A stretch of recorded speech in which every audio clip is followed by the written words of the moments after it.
कि भी पूर्ण गुरु के बिना मोक्ष नहीं हो सकता। दोनों भाइयों ने विचार विमर्श किया कि भी हम जिस भी संत के ज्ञान विचार सुनते हैं हमने तो वो पूरा दिखाई देता है। अब हम कैसे निर्णय करें कि कौन सा पूरा है और कौन सा अधूरा है। तो उन्होंने अपनी ही सोच के आधार से एक फैसला कर लिया, निर्णय कर लिया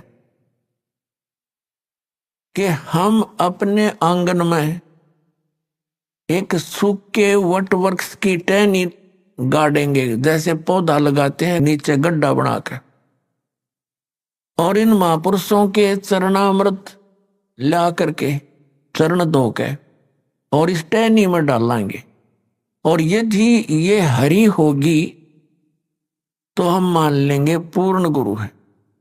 इस दृष्टिकोण से उन्होंने जहां भी जिस संत का नाम सुना वहीं पहुंच गए और उनसे प्रार्थना की, दासों को चरणामृत दीजिए। अब संत इस बात से नकारा नहीं करते कि दे बेटा ले लो, उनके चरण धोए और डाल के पात्र में घर ले आवे, आते उसमें डालते हैं। 2 दिन बाट देखें, 2-3 दिन कुछ नहीं होता, हफ्ते 10 दिन, फिर दूसरे के पास जाए, तीसरे के पास जाए, सब जगह जा लिए जिनका बोलबाला था। अब ये उनको ज्ञान हो गया था कि मनुष्य जीवन परमात्मा प्राप्ति के लिए ही प्राप्त हुआ है, और यदि मनुष्य जीवन प्राप्त करके भगवान मिले नहीं तो व्यर्थ है, और पूरे गुरु बिना भगवान नहीं मिले। सब संत कहते हैं, ऋषि और मंडलेश्वर कहते हैं। तो उन्होंने ये डिसीजन कर लिया कि हे परमात्मा, इस समय तो पृथ्वी पर कोई परम संत नहीं है, पूर्ण संत नहीं है, हम दोनों भाइयों की मृत्यु कर दो, और किसी समय इस पृथ्वी पर संत आया हो पूर्ण, उसमें हमारी शेष आयु मनुष्य की दे देना दाता। कति फाइनल फैसला आत्मा से पुकार के, और ये अर्ज की, और दोनों भाई मायूस रहने लग गए कि क्या बने इस जीवन का, तो पूंजी नष्ट हो रही है।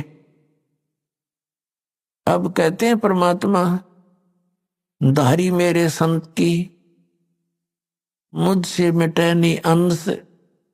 उसी समय हफ्ते 10 दिन के बाद परमात्मा एक जिंदा महात्मा के रूप में उस शुक्ल तीर्थ नाम के गांव में, जिसमें 30-40 घर थे ज्यादा से ज्यादा, पहले ऐसे छोटे छोटे गांव होते थे सभी, तो वहां गली में घूम रहे हैं, और जीवा और दत्ता, जिसको तत्वा भी कहते हैं, उसके घर के सामने से और दूसरी गली में जा रहे थे। तो दत्ता बाहर आया।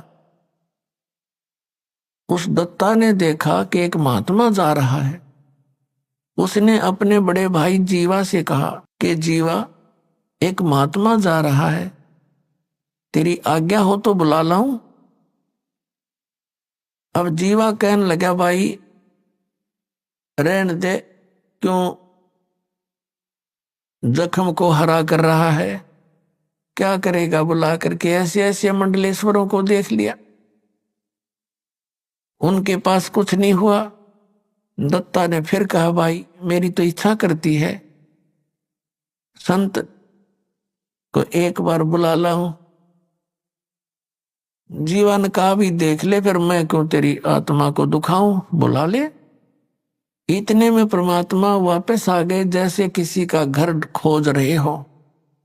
और दत्ता क्योंकि पुण्यात्मा थी, चरणों में मत्था टेका, हे महाराज, आपके दास की झोपड़ी है, चरण रखना, आ जाओ यहां, दर्शन देना, कुछ समय विश्राम करो। परमात्मा ने कहा, अच्छा भाई चलो। जाके जैसा भी कोई स्थान था बैठने के लिए दे दिया, कोई पीढ़ा मुड्ढा, परमात्मा बैठ गए।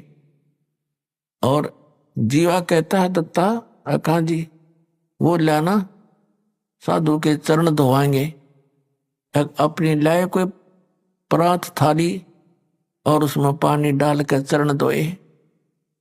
अब जीवा कहता कि दत्ता ले जा इस जल को, चरणामृत को, और संतों के चरणामृत को गली में नहीं डाला करते, इसको अंदर डाल देना पौधे में। अच्छा जी। अब दत्ता गया आंगन में, और जो ही वो लगा डालने जल डालते डालते ही वो सूखी टहनी जो गलने लगी थी नीचे से, वह एकदम हरी भरी होगी। दत्ता ने कहा जीवा आइए एक बार दौड़ के, आइए एक बार जल्दी आना। अब जीवा गया, क्या बात है, परमात्मा आगे, ये तो मालिक आगे, भगवान आगे, देखी एकदम हरी भरी होगी टहनी, वट वृक्ष यानी बड़की टहनी सूखी थी। दोनों भाइयों ने एक एक पैर पकड़ लिया, अरनो देखे मुंह की तरफ और रोए और कहने लगे भगवान हम तो कति थक चुके थे और हमने मान लिया था कि इस पृथ्वी पर कोई संत नाम की चीज नहीं। हे भगवान आप पहले क्यों ना आए दाता, हमने बहुत प्रयत्न किया, बहुत खोज करी। परमात्मा कहने लगे बेटा मैं आता जाता पहले भी तुम्हारी आत्मा से मैं खूब परिचित था, तुम्हारे हृदय की कसक से। यदि मैं पहले आ जाता और ये हरी भरी भी हो जाती, होनी थी तो कोई दुख दिखता कोई ना, जो तुम वैसे ही संत की पहचान नहीं होती, फिर भी मैंने तुम्हारी आस्था को देख करके यह लीला करनी पड़ी बेटा। यदि मैं पहले आ जाता और ये हरी भरी हो जाती, तुम उपदेश ले लेते, ठीक है, फिर तुम्हारे मन में यह धारणा और आती कि हो सकता है एक बहुत बड़ा मंडलेश्वर है, उसका बड़ा बोलबाला है, उसके हजारों की संख्या में शिष्य हैं, कहीं वो हमारे गुरु से भी अत्यधिक शक्तिशाली हो, तो तुम बेटा फिर धक्के फिर भी खाते। और उस समय जब गुरु बना लिया, उसके बाद मन में आपके ये धारणा आती तो बेटा मेरे से भी खत्म हो जाते, क्योंकि गुरु के प्रति अविश्वास होने से नाम खंडित हो जाता। गुरु बनाने से पहले खूब छानबीन करे, खूब हर तरह से उसकी परीक्षा करे, और उसके बाद अगर आपके मन में दोष आता है तो आपका नाम नहीं रहता, कनेक्शन कट जाता। अपना आत्मा ये परम संत के ऊपर लागू है ये सारे नियम, और हमने ला रखे नकलियां के ऊपर। लेकिन परमात्मा कबीर जी ने कहा कि झूठे गुरु के पक्ष को तजत ना लावे वार, झूठा गुरु हो तो तुरंत त्याग दे। और सही गुरु मिलने के बाद फिर मन में आपके कोई दोष रहता है, फिर आप नाम रहित हो जाते। तो बेटा मैं पहले आ जाता, तुम फिर भी धक्के खाते। मैं इसलिए देर से आया हूं कि तुम्हारी सारी फड़क निकल ले और तुम इन सारे संतों ने टटोल लो पहले, नहीं तो फिर बात बिगड़ जाती। तो दोनों कहने लगे महाराज जी यह बात आपकी 100 की 100 सच्ची, 100%।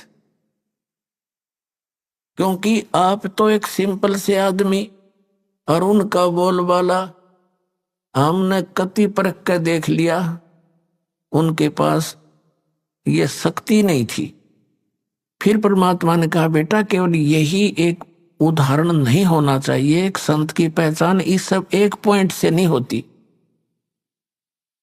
संत की पहचान उसके ज्ञान से होती है। अब सुनो मैं तुम्हें ज्ञान सुनाता। परमात्मा ने उनको कई दिन तक अपने द्वारा रची हुई सृष्टि का ज्ञान दिया।